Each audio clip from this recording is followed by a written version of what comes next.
발생시키는 원인은 크게 4가지 정도로 보고 있는데요. 그 첫 번째는 개인적 요인입니다.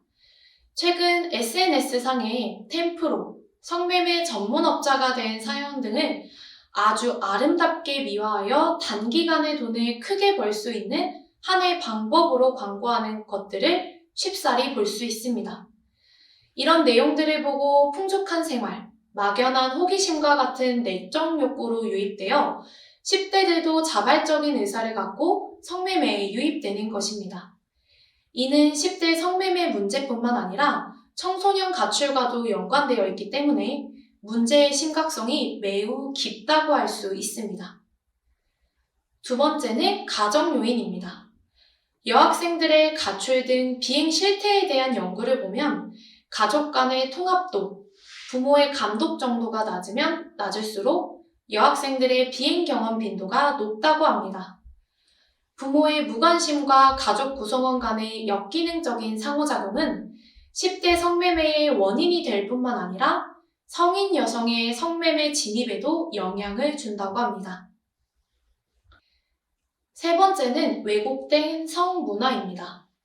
직장 행사 뒤풀이에서 불리는 음란가요, 기분 전환에 흔히 이용되곤 하는 음담패설과 야한 농담, 휴가를 나가는 사병에게 콘돔을 지급하는 군대, 여자로 술로 스트레스를 푸는 직장인들, 남성 주도의 부부관계 등은 현실 속에서도 여성들의 성은 대상화되고 사물화되어 성매매를 조장하는 문화인 것입니다. 그리고 네 번째는 일상에 침투한 성매매 문화입니다. SNS 등을 통해 이제는 아래와 같이 접근은 더 용이해지고 있습니다. 편하게 일하면서 월 1,000만 원, 부유층 사모님 성접대하실 활기찬 남성 알바생 모집 등 성매매는 음지에서 일어나는 일들이 아니라 스마트폰을 갖고 있는 누구에게 쉽게 접근 가능하게 되었습니다. 이러한 문구에 자주 노출이 되면서 호기심도 자극해 우리의 삶에 자연스러운 스팸으로 일상이 되어가고 있는 문화로 자리 잡고 있는 실정입니다. 그럼 성매매는 어떻게 이루어질까요? 성매매는 성을 광고, TV, 영화, 스포츠에서 성을 간접적으로 이용해 상품 판매를 촉진하는 성상품화와 여전히 낮은 경제활동 참여, 낮은 임금 등 성차별적인 사회문화 속에서 성매매는 필요악처럼 이루어지고 있습니다.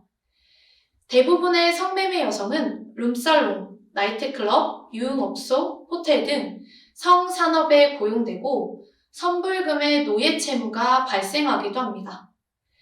그 안에서 온갖 명분의 벌금과 방세, 가구, 옷 등이 빚으로 오게 되고 빚과 이자에 대한 부담으로 사채와 대출이 증가하여 생존의 위협을 받게 됩니다.